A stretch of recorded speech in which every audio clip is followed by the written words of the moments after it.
Greatest night in the history of MMA by far. Yeah. There's nothing that's ever going to top this until something does. I don't think anything's ever going to top this, man. This was...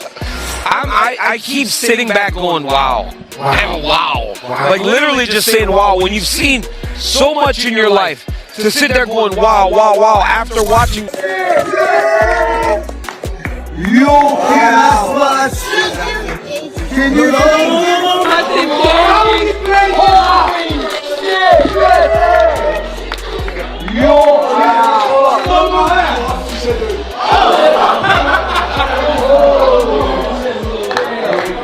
Quando eu falei, todo mundo falou que eu tava louco. Eu falei, ninguém quis acreditar, falaram que eu tava doido. Aí, ó. I can't believe that, man.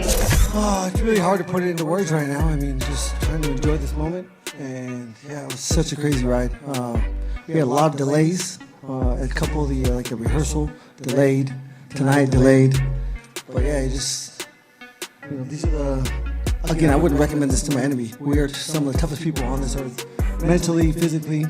All these guys up here and all the guys that lost tonight. We and me specifically, I said it from day one. I'm a promoter's wet dream. I proved that tonight. Justin Gaethje just defeated Ilia Topuria by round 4 TKO to corner stoppage at UFC Freedom 250 on the White House lawn and is now the undisputed lightweight world champion at 37 years old. I can't believe I'm saying these things. I thought Strickland's upset against Chimaev was going to be enough this year for the MMA gods to start making logic true once again in this sport, but no. Justin Gaethje puts a whooping on Ilia Topuria. Fair enough, survives a nightmarish round 2, but I had Justin Gaethje winning this fight 3 rounds to 1. It wasn't even like Ilia Topuria was clearly ahead the whole fight and Justin Gaethje just broke him in round 4 and then Ilia Topuria quits on the stall. I had Gaethje up 3 rounds to 1. I thought he won the first round very clear. It was competitive. Ilia was landing big shots. What am I saying? What am I saying? The whole card was insane. But to finish like this, I can't wait to break down the rest of the card. But this fight, Ilia comes out. He's wandering into jabs like he's never... He wanted to quit. It's almost like he's trying to not hit. And that'll do it. We won. We won. 200,000, bitch. No, it's 200,000, bitch. 200,000. 200,000 apiece. 200,000, bitch. 200,000 apiece. 200,000 a pop, bitch. 200,000 a pop. That doesn't mean he's gonna get. Oh no! No!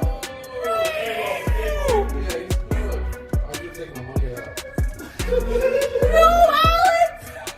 No! There's no way they're not stopping this. No! Are you kidding me? Ciryl Gane has been pushed.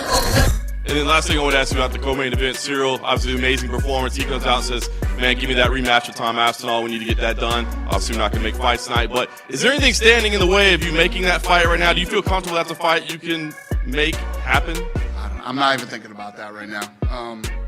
Yeah, Ciryl Gane, listen, it's hard to move up 3 weight classes in MMA, and especially in the UFC. And Ciryl looked great tonight. The guy, we always say, he's a heavyweight that moves like a middleweight, and he definitely looked like one tonight.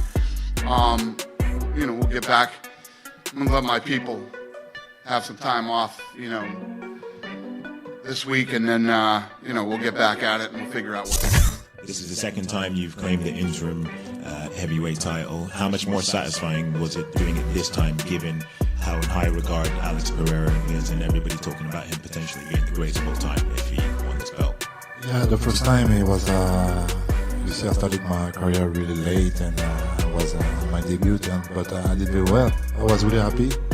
But when you feel the up and down in career, like the difficult to stay on the top, is always a pleasure to go back on it. And so yeah, it's better. And because also the White House, because Alex Pereira, and because of the finish, you see, so I'm really happy. Your overall thoughts on how the entire fight played out? I was counted out so bad. He's very good. My liver still hurts right now. The body shots were crazy. I mean, he was really, really fast. When he didn't get the finish at the end of the second round, I think it really took his spirit. He really backed himself into a corner, saying he's going to be so dominant. I said it. When we go to the second round, you're going to be like, what the f***? When we go to the third round, you're going to be like, what the f***? I proved that tonight. When they look back, I think my career is going to age like... The incredible thing about UFC Freedom 250 at the White House is that it wasn't defined by just one unforgettable moment. The entire event felt historic from start to finish. Every fight on the card ended with a finish. Every single one. 7 bouts held on the South Lawn and 7 fighters leaving with stoppage victories. That's more than an entertaining event. That's the kind of card people talk about for years. It became a statement about what happens when elite fighters deliver under the brightest spotlight imaginable. And the fireworks started long before Justin Gaethje stepped into the cage. The co-main event delivered a story of its own. Alex Pereira entered the night chasing history. Already a champion in 2 divisions, he was attempting to become the first fighter ever to capture UFC titles in 3 separate weight classes. Standing in his way was Ciryl Gane. On paper, Pereira was pursuing greatness. But sometimes the realities of size and weight classes can't be ignored. Sometimes physical advantages matter just as much as championship experience. Gane came into the fight with all the tools needed to thrive at heavyweight. He had the reach, the athleticism, the movement, and the technical striking skills that make him one of the most dangerous big men in the sport. Right from the opening round, Pereira struggled to establish control. Gane's jab dictated the range. His kicks managed the tempo. Everything he did was calculated and efficient. Then, as the second round began, Gane shifted into another gear. A sharp jab pierced Pereira's defense and immediately put the Brazilian in danger. Sensing the opportunity, Gane wasted no time. He surged forward with relentless offense, overwhelming Pereira with a barrage of strikes until the former champion could no longer withstand the pressure. At 1:27 of round 2, the fight was over. Gane reclaimed the interim heavyweight title and crushed Pereira's dream of becoming a 3-division champion. It was another reminder of why Gane remains one of the most dangerous heavyweights in MMA, and it positioned him as the next man waiting for a showdown with Tom Aspinall whenever the undisputed champion returns. But that was only the beginning. Sean O'Malley entered the cage looking to rebuild momentum after a difficult stretch in his career. Across from him stood Ayman Zahabi, riding a 7-fight winning streak and carrying all the confidence of a fighter on the rise. Many expected a competitive battle. Instead, they witnessed a statement. Early on, O'Malley appeared to be losing control of the fight. Zahabi's leg kicks were landing consistently, and his timing was improving with every exchange. Then everything changed. O'Malley made an adjustment, switched stances, and suddenly the momentum shifted.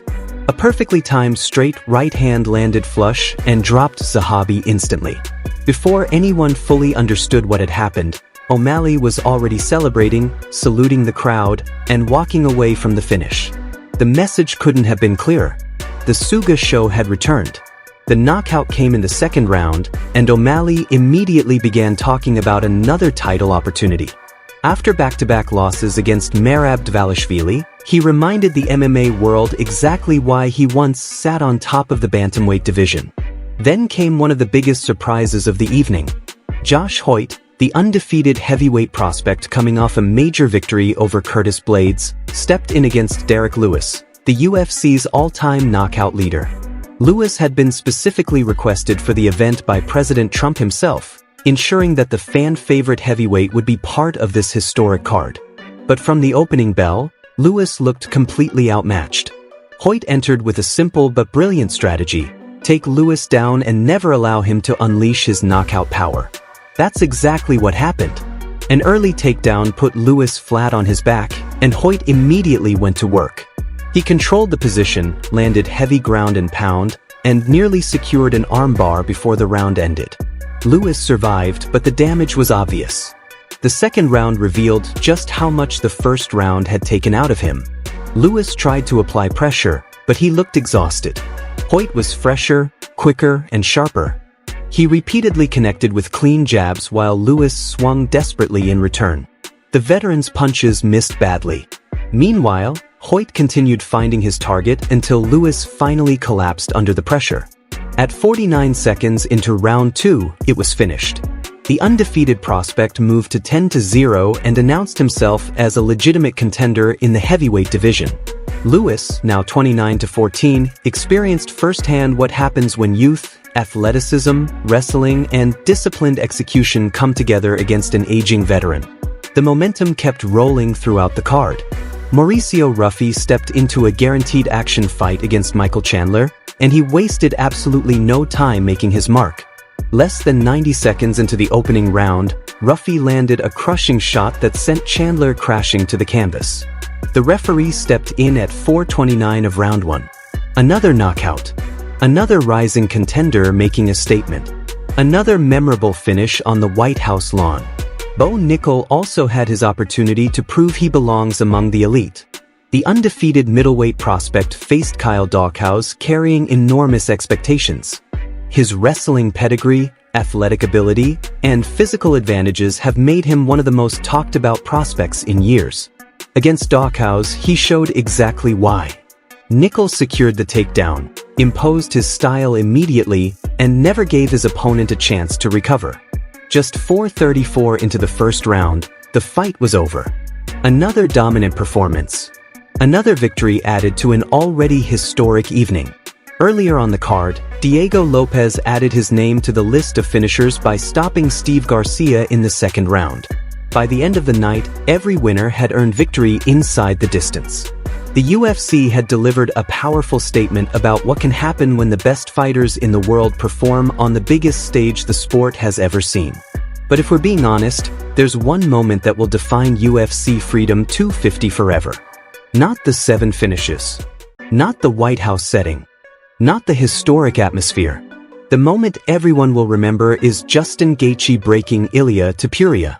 That's the story that will echo across MMA for years. Gaethje brought something into that cage that often gets overlooked when people discuss technique and strategy. He brought chaos. He brought brutality. He brought the kind of relentless aggression that has defined his entire career. For nearly 2 decades, Gaethje has been involved in wars. He's absorbed punishment that would have ended countless careers. He's stood across from some of the hardest hitters combat sports has ever produced. And on this night, he carried into the cage a mentality that simply cannot be taught. He knew the odds were against him. He knew almost everyone expected him to lose. He knew many had already written the ending before the fight even began. He didn't care. His only goal was finding a way to break the man many believed was unbeatable. The way Gaethje executed that mission was fascinating. He applied constant pressure while remaining disciplined. He refused to retreat. He refused to allow Topuria to dictate range and tempo. Instead, he marched forward. He absorbed damage and immediately returned it with interest. His combinations came in waves. His footwork cut off escape routes. His legendary durability allowed him to keep advancing no matter what came back his way. Every time Topuria attempted to reset, Gaethje was there. Every time he tried creating distance, Gaethje closed it. He forced the fight to happen on his terms. To Topuria's credit, many of the qualities that made him champion were still visible. His precision remained impressive. His striking remained sharp. His fight IQ was evident whenever he found openings and punished mistakes. But against someone like Gaethje, technical excellence alone isn't always enough. Eventually, when you're facing an opponent willing to absorb punishment in order to inflict more damage, the entire equation changes. The fight began turning in round 2. Topuria enjoyed success early, but as the round progressed, the momentum started shifting. Gaethje's pressure increased. His output increased. His shots began landing with greater effect. For the first time in a long time, Topuria looked uncomfortable. The composure that had defined his rise through the sport began to fade. And when your entire identity is built around control, confidence, and staying one step ahead, losing that edge can be devastating. Gaethje sensed it. He recognized the moment. And he accelerated. By round 3, the fight had transformed completely. Gaethje was no longer competing with Topuria. He was breaking him. Combination after combination landed cleanly. His head movement improved. His timing sharpened. Most importantly, every exchange seemed to favor him. Topuria continued fighting back, but the tide had clearly turned. Damage was accumulating. His movement slowed. His options became fewer and fewer. Then came the moment nobody expected. Between rounds 3 and 4, Topuria's corner and the cageside doctor discussed whether he should continue. Topuria won.